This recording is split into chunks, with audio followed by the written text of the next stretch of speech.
Hi hello welcome to our channel. నేను మీ సిరి. ఈరోజు మనం చెప్పుకోబోయే కథ ప్రేమ సంఘర్షణ పార్ట్ 12. కథలోకి వెళ్ళే ముందు వీడియోని లైక్ చేసి హైప్ చేయడం మర్చిపోకండి ఫ్రెండ్స్. ఇక వచ్చేయండి. అత్తయ్య గారితో మాట్లాడావా సుభద్ర? ఏమన్నారు? నాతో మాట్లాడేందుకు ఒప్పుకున్నారా అని అడిగింది చంద్రిక ఆతృతగా. రావదిన. చంద్రికని ఆ పూరి గుడిసెకి రఘురామయ్య ఇంటికి కొంచెం పక్కకి తీసుకెళ్ళింది సుభద్ర. జానకమ్మ అక్కడే నిలబడి ఉంది. చంద్రిక రాక కోసం ఎదురు చూస్తున్నట్టుగా ఉంది. నమస్కారం అత్తయ్య గారు. ఆవిడ కాళ్ళకి నమస్కరించింది చంద్రిక. చల్లగా ఉండు తల్లి. చంద్రికని ఆప్యాయంగా హత్తుకుంది జానకమ్మ. ఏమే సుభద్ర, ఎవరైనా వస్తారేమో, కాస్త ముందుకెళ్ళి చూడు అని సుభద్రని పంపేసింది జానకమ్మ. ఇద్దరికి ఇబ్బంది ఏం లేదుగా తల్లి? చంద్రిక చెంప మీద చేయి వేసి అడిగింది జానకమ్మ. లేదత్తయ్య గారు. చిరునవ్వు నవ్వింది చంద్రిక. కృష్ణబాబు సమయానికి తింటున్నాడా? అన్నీ సమకూర్చుకున్నాయా అని అడిగింది ఆమె. ఆయన బాగానే ఉన్నారు అత్తయ్య గారు. మాకేం ఇబ్బంది లేదత్తయ్య. అయిన వాళ్ళు లేరనే బాధ తప్ప అని చంద్రిక మెల్లిగా అంది. ఏం చేస్తాం తల్లి, మీ మీద మీ మామయ్య గారికి ఇంకా కోపం పోలేదు. ఆయన లోపల బాధపడుతున్నారు. కొన్ని రోజులు మనకి ఈ దూరం తప్పదు అని ఆవిడ నిట్టూర్చింది. మేమింతవరకు ఎదురు చూస్తూ ఉంటాం. మీరేం దిగులు పడకండి అత్తయ్య గారు. ఆయన మీ గురించి చెప్పని రోజే ఉండదు. అంత ఇష్టం మీరంటే అని జానకమ్మల చేతులు పట్టుకొని చెప్పింది చంద్రిక. కుదిరపడింది కాస్త జానకమ్మ. ఏదైనా విశేషం ఉందా? జానకమ్మ అడగగానే చంద్రిక అని తలదించుకుంది. నా కృష్ణబాబుకి చక్కని దాన్ని దొరికావు తల్లి. ఏదైనా అవసరం ఉంటే నేనున్నానని మర్చిపోకు అని చెప్పింది. అత్తయ్య ఆమెను కౌగిలించుకుని కన్నీరు పెట్టుకుంది చంద్రిక. ఏమైంది తల్లి? ఆమె కంగారు పడిపోయింది. మా అమ్మ గుర్తొచ్చింది అని నెమ్మదిగా దూరం జరిగింది. బాధపడకు, కృష్ణబాబు గురించి నీకు ఒక విషయం చెప్పాలి. కళ్ళు తుడుచుకుని కంగారుగా చూసింది చంద్రిక. ఆ మాట వినగానే కృష్ణకి కోపం ఎక్కువ. ఏదైనా అంటే సర్దుకుపో తల్లి అని జానకమ్మ అభ్యర్థనగా చెప్పింది. అవునా? ఆయన ఇప్పటి వరకు నా మీద కోపం చూపించే సందర్భమే లేదు అత్తయ్య గారు అని నవ్వి తలదించుకుంది చంద్రిక. చంద్రికని చూసి నవ్వుకొని మరోసారి జాగ్రత్తలు చెప్పి వెళ్ళిపోయింది జానకమ్మ. చాలా సంతోషంగా ఉంది చంద్రికకి ఆవిడ మాట్లాడడం. అస్సలు అనుకోలేదు తనకి ఇంత మంచి అత్తగా దొరుకుతారని. ఇదంతా రేవంత్ కృష్ణ వచ్చాక చెప్పాలి అనుకుంది. మధ్యాహ్నం పూట అలా నడుము వాల్చింది. ఆలోచిస్తూ పైకి చూసింది. అక్కడ కనిపించిన దృశ్యం చూసి భయంతో బిగుసుకుపోయింది చంద్రిక. గుడిసె లోపలి పక్క వెదురు బొంగకి పాము చుట్టుకొని పడుకొని ఉంది. భయంతో బయటకు పరుగులు పెట్టింది చంద్రిక. ఎవరిని పిలవాలో అర్థం కాలేదు. ఏం చేయాలో తెలియలేదు. బయటే ఉండిపోతే ఆ పాము ఇంట్లో ఏ మూలక వెళ్తుందో అన్న భయం కూడా ఉంది ఆమెలో. దాన్ని గమనిస్తూనే బయటే ఉండిపోయింది చంద్రిక. ఆ రోజు కృష్ణ త్వరగానే ఇంటికి వచ్చాడు. కృష్ణని చూసి పరుగున వెళ్ళి అతని దగ్గరికి వెళ్ళి అతని చేతిని పట్టుకుంది చంద్రిక. వాడిపోయిన ఆమె మొహం చూసి ఏమైంది చంద్రిక అని చంద్రికని దగ్గరికి తీసుకుని అడిగాడు కృష్ణ. పామండి. ఆమె గొంతు వణికింది. ఎక్కడా చూద్దాం పదా ముందుకు నడిచాడు అతను. వద్దండి అని అతని చేతిని గట్టిగా పట్టుకొని ఆపింది చంద్రిక. ఏం కాదులే పదా అని ఆమెతో పాటు లోపలికి నడిచాడు. అతని చొక్కా పట్టుకొని భయంగా అది ఉన్న దగ్గర చూపించింది. కానీ అది అక్కడ లేదు. ఎక్కడా లేదే అన్నాడు. ఆమె వైపు చూశాడు రేవంత్ కృష్ణ. అక్కడే ఉండాలండి ఆమె చూసిన సందర్భం చెప్పింది. అతను కంగారు పడ్డాడు. నిజమే, ఇలాంటి పాత ఇళ్లలో పాములు విషపురుగులు సహజం. చంద్రికని చూస్తేనేమో భయంతో తనని వదలట్లేదు. ఈ ఇంట్లో ఉండడం కూడా మంచిది కాదు. రేవంత్ కృష్ణ ఆలోచనలో పడ్డాడు. ఆ రాత్రి చంద్రిక భయంతో నిద్ర కూడా పోయింది లేదు. మధ్యలో ఉలిక్కి పడేది. ఆ విషయం మాటల మధ్యలో తెలుసుకున్న సుభద్ర ఒక విషయం చెప్పింది రేవంత్ కృష్ణతో. అదేంటంటే ఆ ఊరిలో శెట్టి కుటుంబం ఉంది. తన కొడుకు దగ్గరికి సిటీకి వెళ్తున్నారనింది. అది ఆ రోజే పరుగున శెట్టి ఇంటికి వెళ్ళి అద్దె మాట్లాడుకుని తిరిగి వచ్చాడు రేవంత్ కృష్ణ. ఆ రోజు రాత్రి ఆ ఇంటికి వెళ్ళి ఏర్పాట్లు చూశాడు. మాధవ్ని పిలవనంపుకుని ఇంట్లో ఉన్న ఆ కొద్దిపాటి సామాను శెట్టి ఇంటికి చేరవేశాడు. తల్లిదండ్రులకి రేవంత్ కృష్ణ ఇంకా దూరం అవుతాడేమోనని ముభావంగా ఉంది చంద్రిక. బయట పూల మొక్కలు, ఇంటి చుట్టూ చెట్లు, ప్రహరీ, ఇంటి ముందు విశాలమైన స్థలం. చంద్రికకి ఆ వాతావరణం భలే నచ్చింది. భోజనాలు అయ్యాక ఆరు బయట తను తెప్పించిన నవారు మంచం వేసి అక్కడ కూర్చున్నాడు రేవంత్. కొంత సమయానికి చంద్రిక వచ్చి పక్కన కూర్చుంది. ఏమైందండి? దీర్ఘంగా ఆలోచిస్తున్న రేవంత్ కృష్ణని కదిపింది చంద్రిక. ఆమె వైపు ఒకసారి చూసి ఆమె ఒడిలో తల పెట్టుకుని అతను పడుకున్నాడు.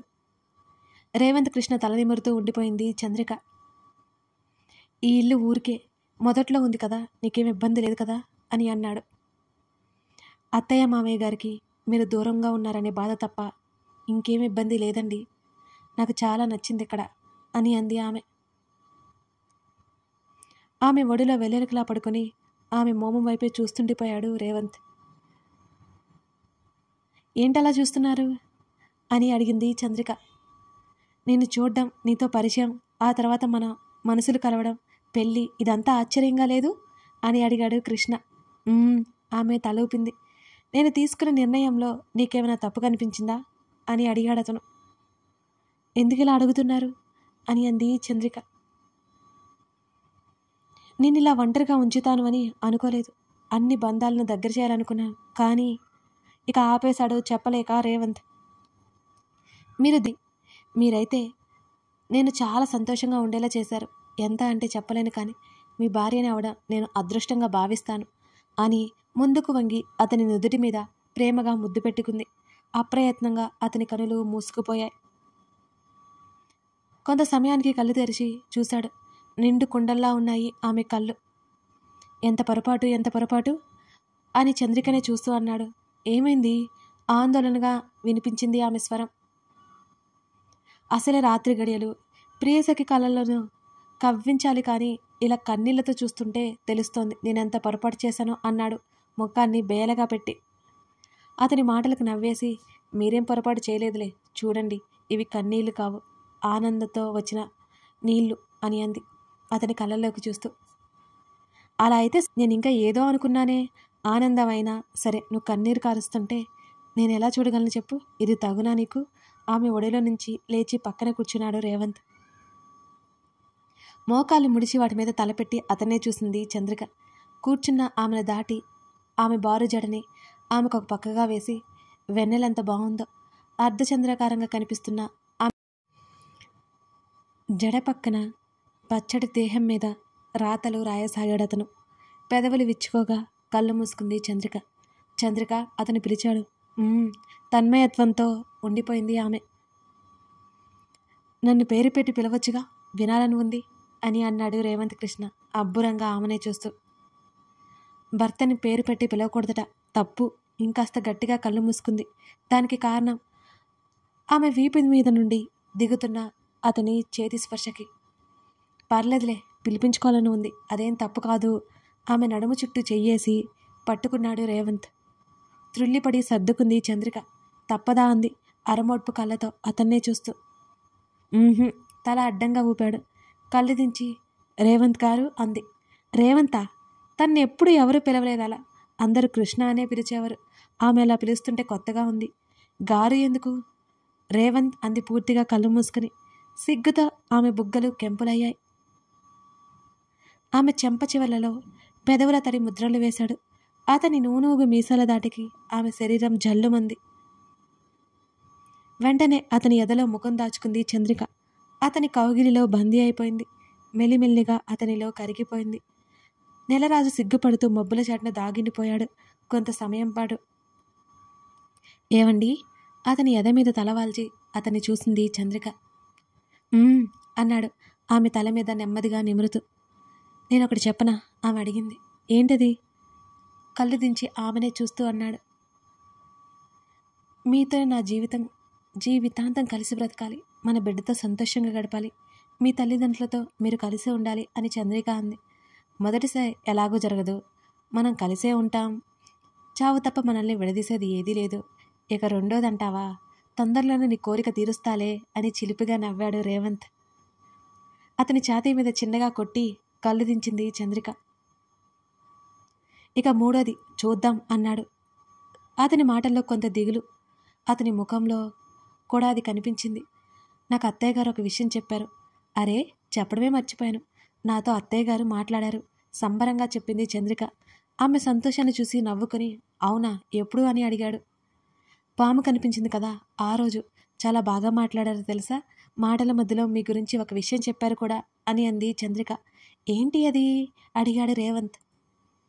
మీకు చాలా కోపమట, నిజమేనా అని అడిగింది మళ్ళీ కళ్ళెత్తి అతన్నే చూస్తూ. అప్పుడప్పుడు వస్తూ ఉంటుందిలే అని నవ్వాడతను. అమ్మో, నేను జాగ్రత్తగా ఉండాలి, మీరు కోప్పడితే నాకు భయం అని చంద్రిక చెప్పింది. నీ మీద రాదులే అని నవ్వాడు. ఆ కోపంతో నాకు దూరం కారుగా అని అడిగింది భయంగా. అదేం పిచ్చి ఆలోచన అన్నాడు. ఏమో, అది అలా వచ్చింది అని ముఖం చిన్నపుచ్చుకుంది. మనం దూరం అయ్యేది మరణం తర్వాతే, అర్థమైందా? ఏంటా మాటలు? అతని నోటి మీద చెయ్యి అడ్డు పెట్టింది చంద్రిక. ఆమె చేతిని తీసి, అరే ఇంకా చెప్పనివ్వు, అప్పటి వరకు నా కోపాన్ని అల్లరిని నువ్వే భరించాలి అని నవ్వాడు రేవంత్ కృష్ణ. సంతోషంగా అని అతని నవ్వుకి జత కలిపింది చంద్రిక. మరణం నిజంగానే మనల్ని వేరు చేసింది చంద్రిక, కానీ ఇంత త్వరగా నన్ను వదిలి వెళ్ళిపోతావని నేను కల్లా కూడా అనుకోలేదు. జీవితాంతం కలిసి ఉండాలనుకున్నా, ఆశపడ్డాం, ఏది నెరవేరలేదు. మనకొక బిడ్డ అని నిట్టూర్చి, అమ్మా నాన్నలతో కలిసి ఉన్నానే గాని నువ్వు లేని లోటు తీర్చడం ఎవరి వల్ల కాదు. నీ ఎడబాటును భరించడం చాలా కష్టంగా ఉంది చంద్రిక. అసలు ఊపిరిపోతే బాగుండి అనిపిస్తోంది ఒక్కోసారి అని మూసి ఉన్న అతని కంటి కొనల నుంచి నీరు నవారు మంచాన్ని ముంచేశాయి. ఆ రాత్రి ఆలోచనలతో నిద్ర లేకుండా గడిపింది రాగమాలిక. తన తల్లిదండ్రుల ప్రేమతో ఎంత గొప్పగా ఉంది, స్వచ్ఛంగా అనిపించింది. వాళ్ళు కలలో కూడా ఊహించి ఉండరు అలా విడిపోతారని. విధి ఎంత విచిత్రమనేది. ముఖ్యంగా దేవుడి మీద కోపంగా ఉంది తనకి, తన తల్లిదండ్రులని విడదీసినందుకు కూడా. వెంటనే కృష్ణ దగ్గరికి వెళ్ళి, మీ కూతురు నేనే అని చెప్పాలనిపించింది, నమ్ముతాడా అన్న సందేహం అంతలోనే. కృష్ణ మాధవ్ ఊరు చూడ్డానికి అలా వెళ్ళారు. సుప్రజ జానకమ్మతో మాట్లాడుతూ ఉండిపోయింది. తన స్నేహితులు పక్క ఊరు వెళ్ళారు ఎప్పటిలాగా. నందు, రాగమాలిక పిండి రుబ్బుతున్న సుభద్ర దగ్గరికి వెళ్ళారు. నమస్తే ఆంటీ అని అంది రాగమాలిక. రారాగా వెళ్ళి ఆవిడ పక్కనే కూర్చుంది. వాళ్ళకెదురుగా ఉన్నాడు నందు. మా నందు నీకు ముందే తెలుసా? రాగమాలికని అడిగింది సుభద్ర. తెలుసా ఆంటీ, ఒకే ఆఫీసులో పనిచేశాం బదిలిచ్చింది రాగమాలిక. అదేంటి, నువ్వు డాక్టర్ అని చెప్పింది పెద్దమ్మ అని అయోమయంగా చూసింది సుభద్ర.